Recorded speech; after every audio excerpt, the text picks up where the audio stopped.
이번 주 무릎기도 미카엘라님의 부흥의 스타일이라는 제목의 글을 소개해드리겠습니다. 70년대 그 시절 동네 교회는 지금과는 달리 부흥회가 많이 열렸다. 부흥회가 열리면 서로 입소문을 내어 이웃에게 품앗이하듯 적극적으로 참여하게 해서 은혜를 같이 나눠봤던 소소한 훈훈함이 있었다. 그때는 확실히 지금과는 뭔가 다른 간절하게 서로 영혼을 염려해주던 순수의 시대였다. 그러나 밀레니엄을 넘어 21세기로 접어들면서 각 교회마다 신년 행사처럼 열리던 부흥회는 어느 순간 점점 사라져버렸다. 나의 기억으로도 어린 시절 꽤 많은 부흥회를 접하며 자라왔었기에 마치 축제처럼 행해지던 그때가 가끔은 그리워지기도 한다. 70년대에 그 흔한 TV도 집집마다 없던 궁하던 시절이었으니 꼭 예수를 믿지 않아도 재미삼아 따라와 보던 사람들도 많았다. 교회에 가면 빵도 주고 떡도 주고 알사탕도 주고 했으니 부흥회는 먼저 믿은 사람들만의 공간은 아니었던 셈이다. 그 당시 부흥 강사들이 가장 잘 사용하던 성경 속 비유는 모두가 우려먹고 쪼려먹은 소재 바로 탕자의 귀환이었다. 즉 죄인이 변하여 의인으로 거듭난다는 내용으로 영성운동의 가장 기본적이자 눈물샘을 끌어내는 데 적합한 소재였던 것이다. 무슨 죄를 그리 많이 지었는지 부흥회 때는 꼭 드라마 주인공처럼 한두 명씩 눈물을 흘리며 대굴대굴 구르는 사태가 일어나곤 했다. 그 당시 부흥 강사들의 스타일은 각양각색이었다. 조금 위험한 스타일로 안찰한다고 기도하면서 교인들을 때리는 가학을 행하는 부류가 있었는데 이거는 내가 아니라 우리 둘째 언니가 9살 때 직접 친정어머니 따라가서 경험한 사건이다. 통성기도 시간에 부흥 강사가 여기저기 돌아다니며 엄니와 언니 앞에 오자 어깨와 머리를 툭툭 치면서 기도를 하더란다. 어린아이 입장에서는 어른이 가볍게 치는 것도 꽤나 아팠을 텐데 이분이 기도에 쉬임치를 했던지 손의 이 압력의 강도 조절에 실패를 한 모양이었다. 결국 너무 아파서 울음을 터뜨리던 언니의 결정적인 한마디에 그분은 안찰 기도를 멈췄다고 한다. 그만해. 씨 여덟놈아. 요즘 말로 깜놀의 순간 묵직하게 한 방을 날린 거다. 그러나 다행히도 시끄러운 통성기도를 하느라 주변 사람들만 충격적인 욕을 들었나 보다. 어린아이의 욕이 섞인 저항에 잠시 움찔하던 부흥 강사가 바로 다음 사람에게로 넘어가자 친정 엄니는 창피해서 얼른 언니를 데리고 집으로 돌아오셨다고 했다. 지금에서야 웃으면서 말하지만 그때 이후로 엄니도 그런 부흥회는 참석하지 않았다고 하셨으니 얼마나 다행인가 싶다. 그 시절에 어느 누구도 이런 유해 부흥회는 조심하라고 말해주는 사람은 물론 단체도 매뉴얼조차 없었다. 물론 성령의 역사도 강했지만 영적 갈급함을 교묘하게 파고들어와 악한 것도 함께 춤을 추던 그런 시절이었다. 예, 이 은혜가 넘치는 곳에 또 이 교만과 미혹도 넘치죠. 그래서 지금 말씀하신 대로 그 시절만 해도 이런 부흥회에 대해서 뭐 성경적으로 영적으로 분별하거나 어떤 그런 이제 데이터가 좀 안 쌓여 있는 채였죠. 막 이게 붐이 터져 나올 때는 분별이나 검증을 할 만한 원래 여유가 없는 겁니다. 그 붐이 좀 지나가면서 그 끝물쯤 가면서 이제 비판적인 검증 같은 것들이 이제 나오게 되죠. 자, 계속 읽어보겠습니다. 영화의 한 장면처럼 퇴마 사역도 간혹 맛보기로 보여주던 그런 기가 막힌 사건들도 있었으니 나의 부흥의 경험도 상당히 스펙타클하지 않았나 싶다. 개인적으로는 아래 위로 하얀 양복, 구두까지 백구두를 신은 부흥 강사가 아직도 기억이 난다. 목사님 이름은 가물거리지만 통 넓은 양복 바지에 어깨는 뽕을 넣은 가토마이를 입으셨던 그분은 근데 지금 이렇게 읽는데요. 저도 이렇게 봤던 기억들이 떠오르면서 그냥 왠지 좀 뭉클해지기도 하네요. 참 우스꽝스럽기도 하고 그러면서도 한편 좀 그리워지는 마음도 생기기도 합니다. 그분은 목소리도 허스키했고 풍채에서 풍기는 카리스마도 대단했다. 이분은 말씀 도중 강대상에서 아래로 내려와 가토마이를 벗고는 병거 타고 하늘로 올라가던 엘리야에게 갑절의 영감을 달라던 엘리사의 흉내를 내시면서 양복 윗도리를 몇 번 휘두르더니 나중에는 앞줄 성도들에게 냅다 던지셨다. 엘리사가 엘리야의 겉옷을 손에 쥐고 요단 강물을 철썩철썩 치자 강물이 쩍쩍 갈라지던 그 장면을 혼자 재현하고 싶었던 건지도 몰랐다. 또 그 장면을 보면서 어느 교인은 양손을 앞으로 모으고 하트 빵빵한 사모의 눈길을 보내곤 했으니 슈퍼스타가 따로 없었다. 예, 참 뭔가 이렇게 굉장히 제가 이 장면을 직접 본 건 아니지만 이렇게 선하게 그려집니다. 그러고는 그분은 다시 올라가서 이렇게 던지면 내일 새 양복이 들어오더라. 양복을 이렇게 다 이렇게 흔들어 가지고 샥 이렇게 그 교인들의 머리 위로 확 이렇게 날아가면 뭐 그걸 잡으려고 이제 뭐 울고 또 막 그러지 않았겠습니까? 그러면서 이제 본인이 그렇게 얘기했다는 거예요. 야, 내가 이렇게 던지면 그 다음날 새 양복이 들어와. 시계도 던지면 새로 사줬다. 그런 발언을 했는데 희한하게도 교인들이 이구동성으로 아멘 하고 화답을 했답니다. 참, 이때는 진짜 이게 이제 슈퍼스타 맞아요. 교회의 어떤 이만한 즐거움도 없고, 이게 일종의 이런 목사의 이런 어떤 그 쇼맨십 이런 것들이 이제 참 재미도 주고 흥미도 주고, 저 양반이 뭘 보여주려나 뭐 이제 이런 것 일종의 막 서커스 비슷하기도 하고 말이죠. 이렇게 얘기하면 참 죄송합니다만은.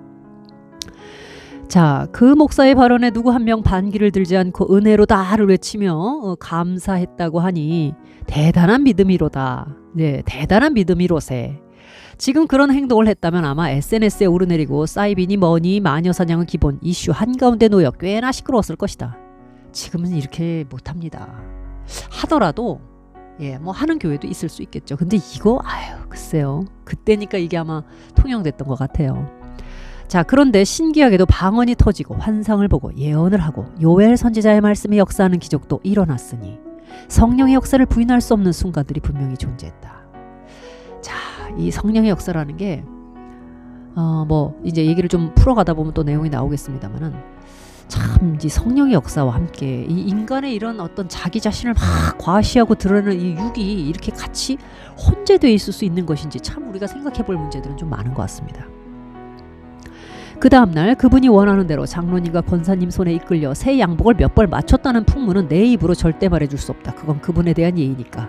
반어법을 쓰셨네요. 자, 또 다른 스타일을 말하자면 90년대에 섬기던 교회 부흥에서였다. 새벽 기도 때 내 바로 옆에서 기도하던 여자 집사님 한 분이 강사 목사님이 머리에 손을 대자마자 뒤로 스르르 쓰러져 버렸다. 그게 입신이라면서 옆에 앉아있던 관계로 나보고 찬송을 계속 불러주고 함께 기도하라는 사명을 얼떨결에 받은 경우도 있었다. 옆에 쓰러져가지고 입신했으니까 그 옆에 있는 사람이 찬송 불러주고 계속 기도해주라 그래서 그 사명을 받으셨답니다. 그땐 좀 부럽기도 했다. 나는 왜 안 쓰러지나 하면서. 그러다 나중에 깨어난 자들에게 물어보니 천국 입구까지 갔다가 되돌아왔다고 하길래 그냥 들어간다고 우기지 그랬냐고 내가 말한 기억도 있었다. 다른 이는 밝은 빛이 계속 보여서 따라갔다고 해서 그럼 왜 계속까지 돌아옴? 하고 물었더니 찬송가 소리가 들렸다나? 그거 내가 부른 거야. 나 때문에 돌아온 거네? 쏘리. 그러니까 옆에서 찬송 소리가 들려가지고 입신을 천국까지 못 들어가고 도로 돌아왔다는 겁니다. 어서 돌아오. 이 찬송은 아니었는데 혹시 그렇게 들렸나? 자, 물론 그런 경험을 한 사람도 있겠지만 내 개인적으로 천국 간증은 믿지 않는 편이라 신빙성에 큰 점수를 주고 싶지는 않다. 천국 입구도 못 가본 사람이 할 말은 아니지만. 그러다 2000년대 초반에 들어서면서 감성을 최고조로 극대화시키는 새로운 스타일의 부흥회가 유행했는데 바로 손을 머리에 대면 몸이 뒤로 다 넘어가는 부흥회였다. 장풍 받아라. 무협 드라마보다 좀 떨어지는 그런 장면이 눈앞에 펼쳐지는 것을 직접 생생하게 보았다. 아들 친구 엄마 부탁에 참석을 했고 뒷줄에 앉아서 말씀만 듣고 오자며 갔던 부흥회지만 나름 시각적 임팩트가 있었다. 넘어갈 때 다칠까봐 뒤에서 받쳐주는 사람들도 2명 대기조로 서 있었고 강사 목사가 이마에 손을 탁 대는데 정말로 사람들이 넘어가는 게 아닌가. 다들 줄 서 있는데 나갈까 말까 고민하다가 경험을 해보기로 결심해서 나도 나갔고 강사 목사의 손이 내 이마에 닿는데 분명히 어떤 힘에 의해서 뒤로 넘어가 버렸다. 이것이 목사가 밀어서 넘어간 건지 아니면 다른 힘이 있는데 궁금해서 나가기는 했지만 분명 어떤 강한 힘을 느끼기는 했었다. 몸에 힘이 축 풀어지는 그런 기분에 몽롱해지긴 했지만 정신을 차리고 일어나 자리로 돌아가서 혼자 기도하다 집으로 돌아갔다. 그때의 장면을 말하자면 한마디로 무질서했던 느낌이었다. 다들 정신없이 누워서 기도를 하는지 중얼거리고 있고 뭔가 내 영에서 받아들여지지 않았던지라 그날 딱 하루 참석하고 가지 않았다. 임파테이션, 신비주의, 예언에 가장 근접하게 들어가게 만드는 질서가 사라져버린 부흥회. 자, 이것은 반드시 검증이 필요하다. 부흥회도 분명히 초기에는 교회의 발전을 위해 바람직한 역할을 했었다. 그러나 점점 환상이나 예언 같은 성령의 한쪽 측면만을 강조하며 죽어가는 심령을 살리는 집회이기보다는 일부 지도자들의 인기를 파는 상업적인 하나의 수단처럼 전락해버린 부흥회로 변질되어 갔다. 일부가 변질되어 갔다는 얘기입니다. 성경적이고 신학적인 충만한 지식에 대한 영양실조에 걸린 상태에서 자, 이 대목부터 상당히 중요합니다. 사실 핵심은 여기에 있는 것 같아요. 성경적이고 신학적인 충만한 지식에 대한 영양실조에 걸린 상태에서 현상에만 빠져든다면 굉장히 위험한 영적 불안감에 빠져들 수도 있다는 말이다. 자, 너무 이 조금 지성을 강조하다 보면 메마르는 부분이 분명히 있습니다. 그러다 보니까 그 뭔가 이제 하나님의 말씀을 우리가 맛보아 알아야 되지 않습니까? 체험을 하기 위해서 이런 부흥회를 참석하기도 하죠. 그런데 또 이쪽은 너무 체험 중심으로 또 흘러가는 거예요. 그래서 이 양쪽에 어느 한쪽으로 치우쳐서는 안 된다. 이제 이런 말씀을 하고 계시는 겁니다. 정체되고 침체된 자신의 신앙을 부흥회를 통해 갈급함을 채우는 것은 일회성 만족일 뿐이고 삼천포로 빠지는 경우가 있으니 경계해야 한다고 말하고 싶다. 네, 오늘 스토리는 여기까지입니다. 자, 이제 플레비어는 기도 제목을 무릎 기도를 통해서 우리가 공동의 기도 제목을 나누고 있습니다. 우리 미카엘라님께서 3가지로 정리해 주셨습니다. 첫째, 회개의 영으로 이 땅을 기도로 흔드는 역사에 동참하기를 기도합니다. 10월 3일 우파 집회가 광화문 시청 서울역에 있다고 합니다. 우리의 회개 기도로 영적 파도가 일어나게 하소서. 참여하지 못하는 사람들은 집에서 시간을 맞추어 하나님의 마음을 감동시킬 뜨거운 기도에 무릎 꿇기를 원합니다. 구원의 역사를 이루어 가실 하나님께 죽기 살기로 매달리는 한 주간 되기를 기도합니다. 둘째, 영적 전쟁의 시대에 살고 있다는 사실을 망각하며 살고 있습니다. 어지러운 미디어 시대의 우리의 후손들은 예수님의 정신으로 문화를 주도하고 정의가 물같이 흐르는 후손들이 되도록 이끌어 주옵소서. 셋째, 북한 핵과 미사일, 대량 살상 무기의 견고한 진을 주님의 이름으로 명하노니 파괴될지어다. 북한을 하나님의 방법으로 해방시켜 주실 것을 믿고 간구합니다. 네, 마무리입니다. 우리 미카엘라님께서 이런 인사를 남겨주셨어요. 가을입니다. 힘들지만 마음의 여유를 갖고 이 계절 즐기시길 바랍니다. 네, 오늘 감사합니다. 여기까지 하겠습니다.